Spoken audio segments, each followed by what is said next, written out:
의심은 인간의 본성 중에 하나입니다. 근데 인간은 왜 의심할까요? 여러 가지 이유가 있겠지만은 그 중에 하나가 탁월하면서도 연약하고 허점이 많은 인간의 인식 능력과 관련이 있는 것 같습니다. 몇 해 전 서울대학교 생명과학부에 계시는 강봉균이라는 교수님이 기억의 물리적 실체를 세계 최초로 찾아냈다고 합니다. 기억의 물리적 실체. 내 속에 있는 신경세포에서 나뭇가지처럼 뻗어나온 돌기를 시냅스라고 하는데요. 이 시냅스가 기억을 만들고 기억을 저장한다고 합니다. 기억은 추상이 아니라 신경세포의 특정 시냅스 간에 이루어지는 전기화학 작용입니다. 새로운 정보가 들어와서 저장되면 시냅스가 커지고 시냅스가 커질수록 기억이 강렬하다는 뜻이랍니다. 그리고 세월이 지나 기억이 사라지면 시냅스 크기가 줄어든대요. 근데 보통 좋은 기억보다 나쁜 기억이 오래 간다고 하네요. 근데 그 이유는 생존 본능과 직접적인 관련이 있다고 합니다. 쥐를 대상으로 실험을 했는데요. 쥐가 공포를 느낀 경험은 매우 오래 가고 강렬한 기억으로 인해서 시냅스가 커져 있더랍니다. 근데 먹이를 주고 먹고 또 즐겁게 해주고 보상을 받은 행복한 경험은 여러 번 반복되어도 잘 기억되지 않았다고 합니다.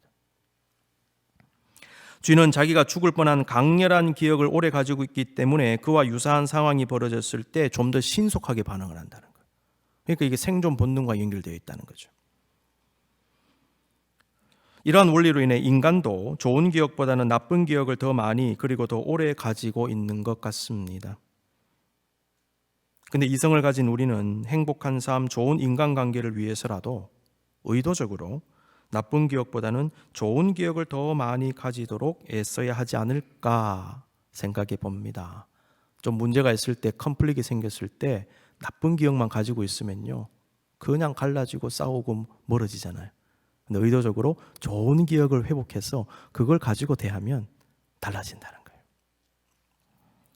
근데 우리가 생각해 볼 것은요, 인간의 인식 능력이 탁월한 측면도 있지만은 너무나 왜곡되기 쉬워서 나 자신이 나에게 속을 때가 많다는 것입니다. 이 기억의 문제가 그것을 잘 보여줍니다. 내가 똑같이 경험한 것인데 어떤 것은 우리 뇌에 오래 남아있고 어떤 것은 사라지는 현상, 그리고 그것에 영향을 받는 것이 인간입니다. 제 실험에서 알 수 있잖아요. 인간은 자신의 생각도 자신이 조절하지 못하는 존재라는 것이죠. 이러한 인간 인식 능력의 문제 속에 무엇이 들어있는가? 의심의 문제가 들어있습니다. 인간은 늘 의심합니다.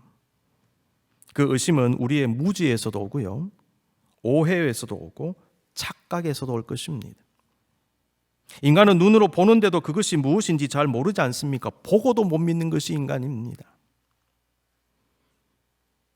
그러니 늘 의심합니다. 인간은 근본적으로 한치 앞을 내다보지 못하는 존재이기에 의심합니다. 이런 의미에서 의심은 불안한 마음에서 온다고도 볼 수 있어요. 근데 여러분, 이 불안 역시 인간의 인식 능력에 한계가 있기 때문입니다. 왜 불안할까요? 모르기 때문에 불안한 것입니다. 오늘 본문 요한복음 20장 19절 이하 보면 부활하신 예수님께서 제자들을 찾아가셔서 만나시는 장면이 나오죠. 주님께서 체포되시고 십자가에 달려 죽으시자 대부분의 제자들은 두려움 가운데 도망치고 몸을 숨기고 말았습니다. 아마도 제자들은 마가 다락방에 숨어 있었던 것으로 추정이 됩니다. 제자들은 모여 있는 곳에 문들을 다 닫았다라고 성경은 기록합니다. 20장 19절. 이 장면은 제자들이 불안하다는 것을 드러내는 거예요. 여러분, 사람이 불안하면 문을 다 점검하고 닫지 않습니까? 예수님은 제자들이 피신해 있는 바로 그곳에 나타나셨고 못에 박히신 손과 창에 찔리신 옆구리를 보여주시면서 자신의 부활을 증거해 주셨습니다. 그런데 무슨 영문인지 그 자리에 도마가 없는 거예요. 도마는 예수님께서 떠나신 후에 제자들이 있는 곳으로 들어왔습니다. 오늘 본문은 바로 그 이야기로 시작을 합니다. 24절 12제자 중에 하나로서 디두모라 불리는 도마는 예수께서 오셨을 때에 함께 있지 아니한지라. 우리는 예수님께서 제자들을 만나셨을 때에 왜 도마가 현장에 없었는지 그 이유를 알 수 없습니다. 그런데 여러분 본문을 가만히 보시면요, 요한복음의 저자인 요한은 도마에 특별한 관심을 가지고 있는 것처럼 보입니다. 흥미롭게도 요한복음을 보시면 예수님의 수제자인 베드로와 요한과 야고보 외에 다른 제자들 가운데 유독 도마에 대한 언급이 여러 번 등장합니다. 그 복음서를 읽어보시면 예수님의 수제자인 베드로, 요한, 야고보는 다른 제자들보다 훨씬 더 많이 언급이 되어 있지, 어떤 제자를 보시면요, 그들의 말과 행동이 아예 기록이 되어 있지 않습니다. 그런데 요한복음은 특히 이 도마에 대한 말씀을 여러 군데 기록해 놓았습니다. 요한복음 11장 7절에서 예수님은 나사로가 병들었다는 소식을 들으시고 이틀 후에 제자들에게 유대로 다시 가자라고 하셨는데, 그때 다른 제자들은 방금도 유대인들이 돌로 치려 하였는데 또 그리로 가시려 하나이까? 라고 말했습니다. 요한복음 10장에 보면 실제로 유대인들이 예수님을 돌로 치려고 한 사건이 나옵니다. 제자들이 그 말을 한 후에 예수님께서 나사로가 죽었다는 말씀을 하시면서 또 한 번 유대로 가자고 하셨을 때에 도마는 제자들에게 우리도 주와 함께 죽으러 가자, 이렇게 말하는 장면이 나오지요. 이 장면은 도마가 예수님을 향한 충성의 마음을 가진 사람임을 잘 보여줍니다. 예수님과 함께 죽으러 가자. 그런데 요한복음 14장 1절에서 4절 보시면 예수님께서 제자들을 위해 거처를 예비하러 가신다고 하시는 장면이 나옵니다. 고난과 죽음을 예언하시고 내가 너희를 위해 거처를 예비하러 간다. 그때 도마가 이런 말을 합니다. 주여, 주께서 어디로 가시는지 우리가 알지 못하거늘 그 길을 어찌 알겠사옵나이까? 이것은 도마의 영적인 무지함을 알게 하는데요, 도마는 주를 향한 열심과 충성심도 있었지만은 동시에 무지함을 드러내는 제자이기도 했다는 것을 알게 해요. 아울러 그는 예수님께 자신의 생각과 마음을 있는 그대로 표현하는 그런 성격의 사람이었습니다. 도마는 신앙적이기도 했지만은 동시에 여전히 인간적으로 생각하고 판단하는 그런 성향의 사람이었다는 것을 알게 합니다. 오늘 본문에 나오는 도마의 모습은 요한복음의 다른 곳에 기록된 이 도마의 모습과 연결지어서 보아야 합니다. 요한은 요한복음에서 의도적으로 도마의 모습을 여러 군데서 소개한 것 같습니다. 요한은 오늘 본문 앞부분에서 독자들에게 도마가 어떤 종류의 사람이라는 것을 먼저 넌지시 알려준 다음에 우리가 읽은 요한복음 20장에서 도마의 모습을 또 한 번 드러냅니다. 도마는 의심하는 사람으로 나타납니다. 여러분, 근데요, 이 도마의 모습은 우리 자신의 모습입니다. 자, 도마 한번 들여다보겠습니다. 첫 번째, 디두모라 불리는 도마입니다. 요한은 24절에서 12제자 중에 하나로서 디두모라 불리는 도마는 예수께서 오셨을 때에 함께 있지 아니한지라고 기록합니다. 그런데 요한은요 11장에서도 디두모라고도 하는 도마라고 표현했어요. 11장 16절. 디두모, 헬라어로 뉘디모스인데요, 이 말은 쌍둥이라는 뜻도 있고 이중성이라는 뜻도 가지고 있습니다. 요한이 도마를 언급할 때 디두모라고 불린다는 말을 계속한 데는 의도가 있지 않겠는가 생각해 봅니다. 요한은 도마의 이중성을 은근히 드러내고 있습니다. 도마는 우리도 주와 함께 죽으러 가자라고 말하면서 주님을 향한 헌신과 충성을 표현했지만은 이내 주여, 주께서 어디로 가시는지 우리가 알지 못하거늘 그 길을 어찌 알겠사옵나이까? 라고 말하기도 했습니다. 아울러 오늘 본문에서처럼 예수님을 자기 눈으로 직접 보지 않으면 믿지 않겠다라고 말하기도 한 사람이었습니다. 여러분, 사실 우리 모두가 이중적이지 않습니까? 어떨 때는 굉장히 신앙적이고 영적이고 하나님 사모하고 교회에 충성하는 같은데, 또 어떤 때는 사고방식이 너무 인간적이고 육적인 것에 집착하고 믿지 않는 사람과 전혀 다를 것이 없는 세속적인 모습이 여과 없이 나오기도 하지 않습니까? 성경은 인간이 가지는 두 마음, 이중성의 문제를 여러 군데에서 지적하고 있습니다. 시편 12편 2절 그들이 이웃에게 각기 거짓을 말하며 아첨하는 입술과 두 마음으로 말하는도다. 이사야 29장 13절 주께서 이르시되 이 백성이 입으로는 나를 가까이하며 입술로는 나를 공경하나 그들의 마음은 내게서 멀리 떠났나니 그들이 나를 경외함은 사람의 계명으로 가르침을 받았을 뿐이라. 야고보서 4장 8절 하나님을 가까이하라 그리하면 너희를 가까이 하시리라. 죄인들아 손을 깨끗이 하라. 두 마음을 품은 자들아 마음을 성결하게 하라.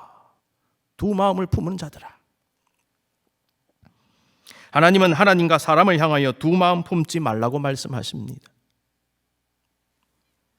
주님 오늘 본문을 통해서 우리 역시 디두모임을 알게 하시며 우리를 성찰하게 하십니다. 두 번째로 직접 확인하지 않고는 믿지 않겠다고 말한 도마입니다. 부활하신 예수님께서 다녀가신 후에 도마가 현장에 도착했을 때 제자들은 말합니다. 우리가 주를 보았노라. 그때 도마는 다음과 같이 반응합니다. 내가 그의 손에 못자국을 보며 내 손가락을 그 못자국에 넣으며 내 손을 그 옆구리에 넣어보지 않고는 믿지 아니하겠노라. 믿지 아니하겠노라 라는 표현을 원문에 충실하게 읽으면요, 나는 결코 믿지 않겠다 이 말입니다. 도마는 매우 강한 어조로 자신의 불신감을 드러냈어요. 도마의 문제가 뭘까요? 첫 번째로 도마는 예수님의 부활 예언을 믿지 않았습니다. 주님은 십자가를 지시기 전에 이미 여러 차례 제자들에게 자신의 고난과 죽음과 함께 부활을 예언하셨지요. 만약 도마가 그 말씀을 기억하고 있었다면 부활하신 예수님 보았다는 제자들의 말에 다르게 반응하지 않았을까요? 우리에게서 때때로 불신앙적인 모습이 나오는 이유 중에 하나는 말씀을 기억하지 못하거나 아니면 그 말씀에 확신이 없기 때문입니다. 어떤 부정적이고 힘든 상황에 직면했을 때에 신앙적으로 판단하고 하나님과 사람 앞에 바르게 행하기 위해서는 말씀을 기억하고 믿는 것이 매우 중요합니다. 말씀이 중심을 잡아줄 것입니다.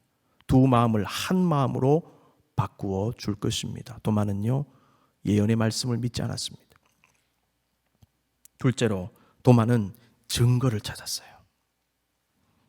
도마는 예수님 직접 보고 손과 옆구리의 상처에 직접 손가락을 넣어보기를 원했습니다. 증거를 찾는 도마의 모습은 현대사회로 올수록 더욱 큰 영향력을 행사하고 있는 유물론으로서의 물질주의와 과학주의의 모습을 그대로 반영해 줍니다. 따라서 여러분, 도마는요, 수천 년 전의 사람이지만은 현대인들의 모습을 그대로 드러내주는 것입니다. 유물론 혹은 물질주의는 눈에 보이는 물질을 근본적 실제로 생각합니다. 그 물질에 초점을 두고 그 물질을 중심으로만 생각을 해요. 따라서 보이지 않는 영적인 것을 인정하지 않습니다. 왜? 안 보이기 때문에. 과학주의는요, 과학 만능주의를 의미하는데 과학이 최고의 인식 형태라고 믿습니다. 인간의 모든 문제가 과학에 의해서 해결되고 규명될 수 있다라고 믿는 것이 과학주의입니다. 과학주의 역시 눈에 보이는 물질에 초점을 두고 물질에 대한 실험과 증거를 통해 모든 것을 판단합니다. 그러므로 유물론으로서의 물질주의와 과학주의는 긴밀한 연관성을 가집니다. 이 두 사조는 실증주의라는 것과도 연결이 돼요. 실증주의. 이것은 19세기 후반에 유럽에서 출현한 철학 사조인데요. 형이상학적 사변을 거부하고 사실 자체에 대한 과학적 탐구를 주장을 했습니다. 다시 말해서 과학적 관찰이나 실험을 통하여 검증할 수 있고 증거를 확보할 수 있는 지식만을 인정하겠다. 이게 실증주의입니다. 흥미롭게도 도마의 모습 속에서 오늘날의 유물론, 과학주의, 물질주의, 실증주의의 특징적 모습들을 발견할 수 있습니다. 제가 그림을 하나 준비했습니다. 이 그림이 1602년도 작품인데요. 카라바지오라는 분에 의해서 쓰여진 작품이에요.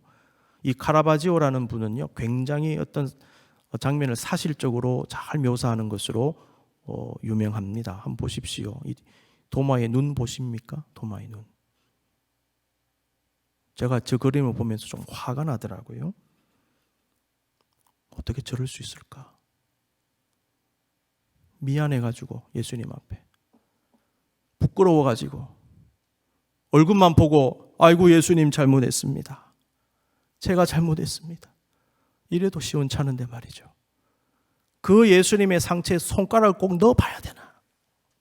정말 저러고 싶었을까?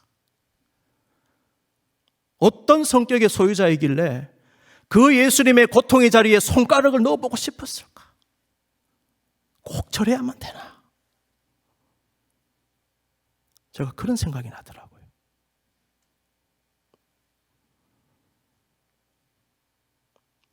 여러분, 이 의심의 문제 어떻게 해결할까요? 이런 사실, 이 의심의 문제는 우리 모두의 문제 아닙니까? 특히 물질주의, 과학주의, 실증주의에 강한 영향을 받는 현대사회에 사는 우리는 나도 모르게 보이지 않는 영적인 것에 회의적일 가능성이 있습니다. 실제로 많은 성도들이 신앙생활 중에 가끔씩 회의감을 느끼고요, 신앙의 열의를 상실하기도 합니다. 그 마음 속에는 도마와 같은 증거를 찾고 싶은 마음이 있는데 삶 속에서 그러한 확증을 가지지 못할 때 마음이 흔들립니다. 아울러 이 땅에서 일어나는 다양한 부정의들, 타락, 전쟁, 질병 등 인간 사회의 참상이 우리로 하여금 하나님을 의심하며 질문하게 합니다. 하나님이 계신다면 왜 이 땅에 악한 일들이 일어나는가? 여러분, 인간은 악의 모습을 보면서 하나님을 의심하는 존재입니다. 나의 삶의 어려움, 나의 기대와 다르게 전개되는 상황들, 실패와 좌절도 하나님을 향한 우리의 신뢰를 흔들 수 있어요. 그래서 많은 분들이 고난 가운데 믿음이 흔들립니다. 하나님은 동행과 복과 은혜를 약속하셨는데 나는 왜 이런 일을 당해야 하는가? 이런 생각이 드는 거예요.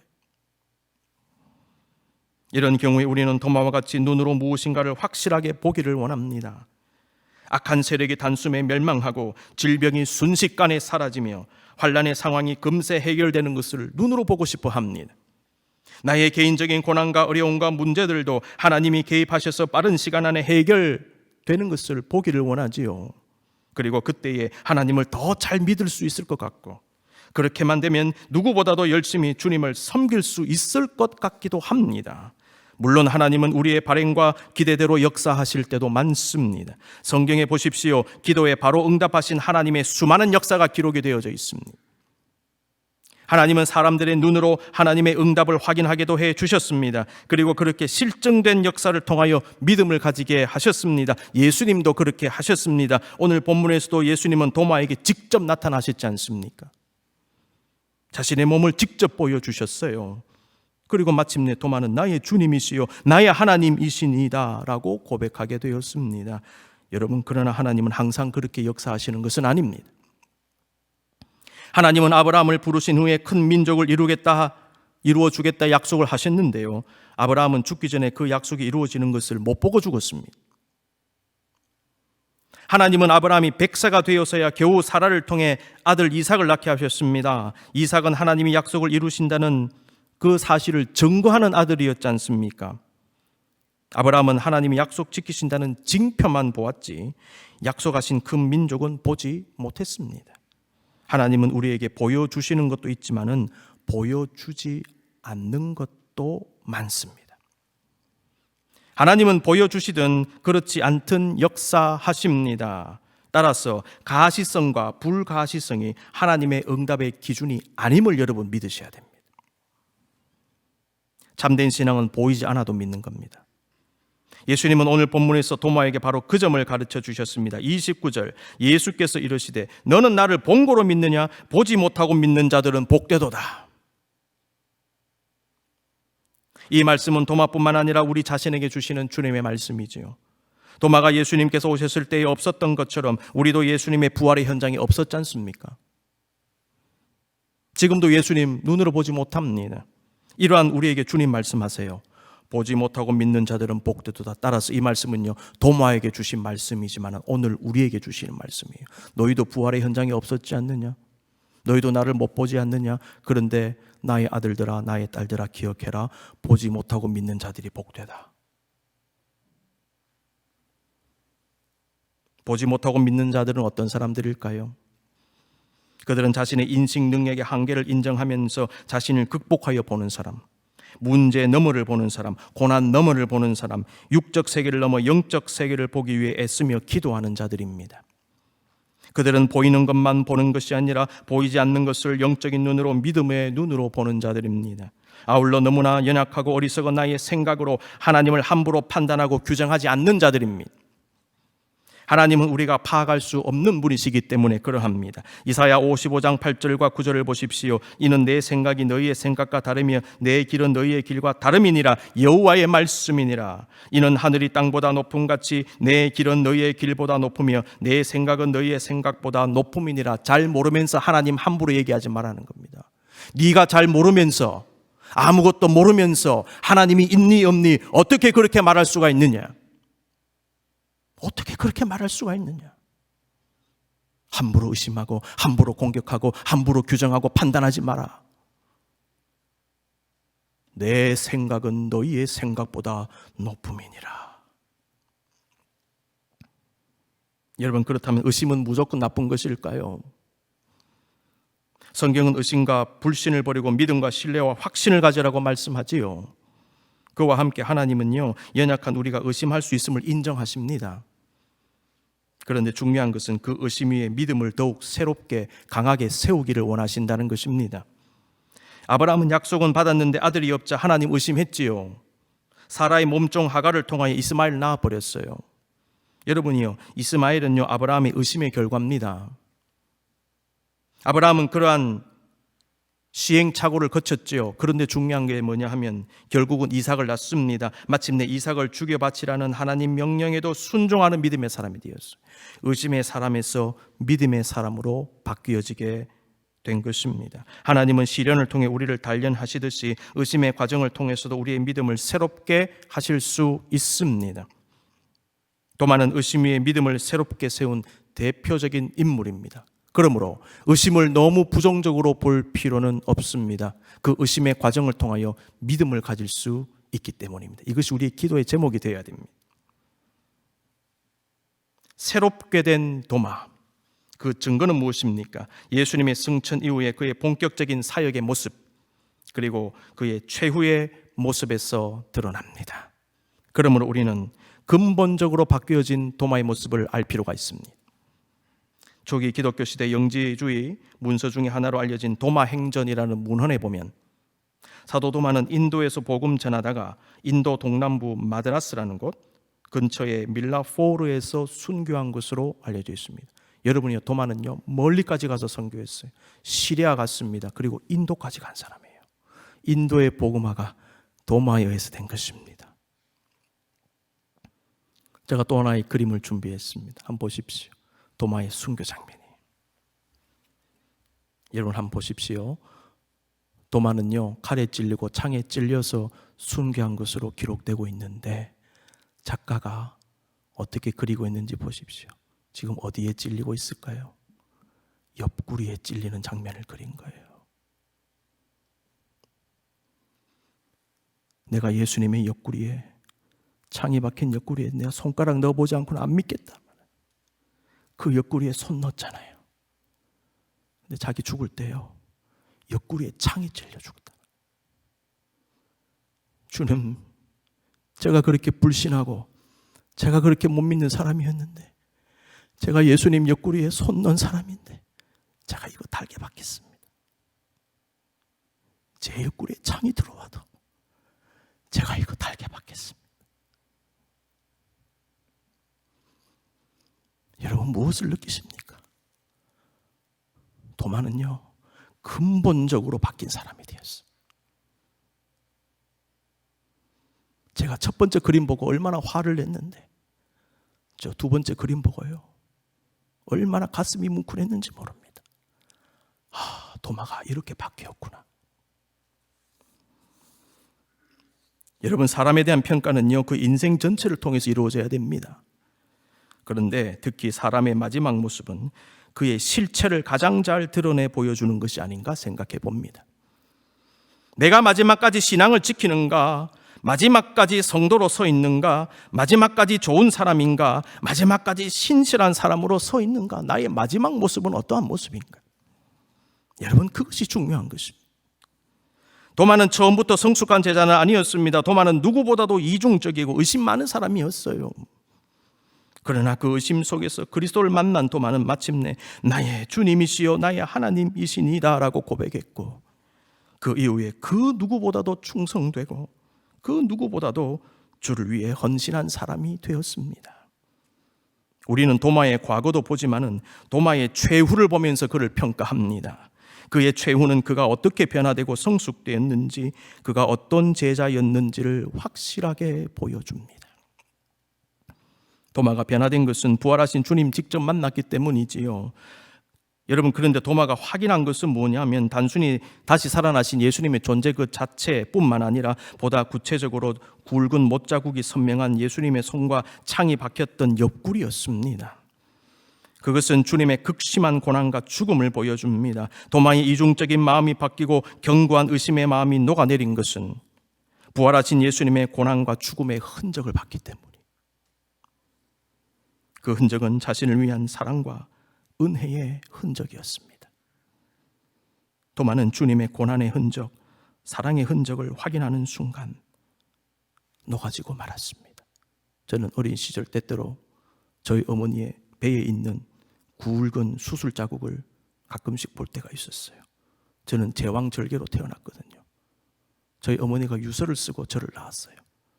1970년대만 하더라도 제왕절개가 흔치 않았습니다. 제가 정상 분만으로 나오지 못하는 상황이었어요. 그래서 어쩔 수 없이 병원에서 수술했는데, 지금 제왕 수술은 옆으로 이렇게 째는데요, 제 어릴 때만 하더라도 세로로 째더라고요. 근데 그 수술 자국이 얼마나 크게 남았는지, 저는 어머니의 그 수술 자국을 볼 때마다 마음이 녹아내리는 거예요. 아, 어머니가 이렇게 고생하셨구나, 이렇게 힘드셨구나. 그 수술 자국이 저의 마음을 녹이는 것입니다. 도마의 의심의 마음, 강팍한 마음, 무엇이 녹인 줄 아십니까? 예수님의 못자국이 녹인 겁니다. 예수님의 옆구리가 녹인 거예요. 아, 주님 나를 이렇게 사랑하셨구나. 아, 주님 나를 위해서 이렇게 헌신하셨구나. 여러분이요, 예수 그리스도의 사랑이 우리의 완악한 마음과 강팍한 마음과 의심의 마음도 녹아내리는 것입니다. 우리가 사순절 때 왜 예수님을 묵상해야 되는 줄 아십니까? 왜 예수님의 손자국을 묵상해야 되는 줄 아십니까? 우리를 위한 것이기 때문입니다.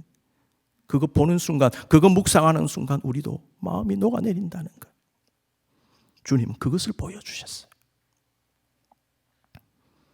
17세기 프랑스 수도사였던 로렌스 형제는 수도사가 되기 전에 18살 때에 어느 겨울날 회심을 체험했다고 합니다. 그 체험은 겨울 앙상한 가지만 남은 나무 한 그루를 이렇게 보는데 그때 이루어진 거예요. 로렌스 형제는 그 나무를 보면서 언젠가는 다시 새싹이 돋아나서 꽃이 피고 열매를 맺을 것이다, 이런 생각을 하게 되었는데, 바로 그 순간 자신을 혼자 내버려 두지 않는 하나님의 섭리와 능력을 깨달았다고 합니다. 그 나무에 다시 잎이 나고 꽃이 피고 열매를 맺게 하시는 하나님이 자신에게도 역사하신다는 그런 믿음을 갖게 되었습니다. 로렌스 형제는 그 체험이 있은 후에 세상에 얽매이지 않는 삶을 살게 됩니다. 자신을 완전히 던져버린 거예요, 수도사로. 그리고 40년을 수도사로 살면서 하나님께 헌신했습니다. 수도사로서의 그의 삶을 지탱해 준 것은요, 하나님의 임재 연습이었습니다. 그는 매 순간 하나님의 임재를 구하고 느끼고 경험하면서 그 임재 속에서 자신의 순간을 주님께 드리며 살았습니다. 하나님의 임재 연습 속에 마음의 모든 의심과 불안과 걱정과 회의감, 의심 등이 녹아내리고 주를 향한 사랑과 평안이 그의 마음 중심에 자리하게 되었다고 합니다. 한겨울 나무에 앙상한 가지만 남았더라도 봄이 오면 다시 잎이 나오고 여름이 되면 어느새 무성한 잎사귀들로 가득하고 꽃이 피는 나무가 된다는 그 사실을 믿는 사람은 추운 겨울 가지만 남은 나무를 보고 결코 슬퍼하지 않습니다.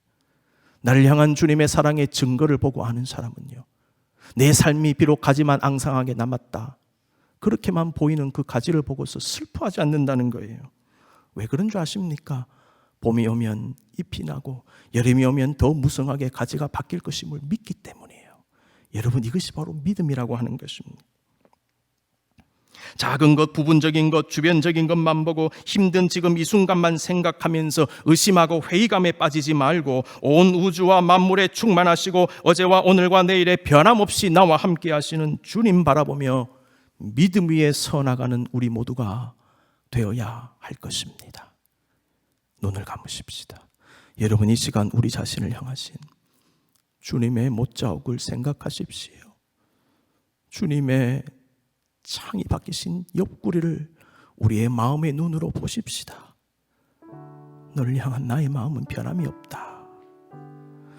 의심하느냐, 회의감이 드느냐, 절망하느냐, 너의 삶이 앙상한 겨울철 나뭇가지 같으냐, 걱정하지 마라. 내가 있다. 다시 꽃이 필 것이다.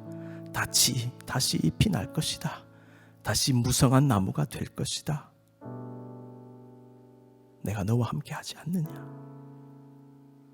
의심을 버리고 그 의심 위에 믿음을 세우거라. 그리고 나와 함께 가자. 나와 함께 내가 가기를 원하는 그 길로 같이 가자. 주님 말씀하십니다. 이 시간 기도하십시다. 주님, 저도 의심 위에, 절망 위에, 갈등 위에 도마처럼 믿음을 세우게 해 주시옵소서.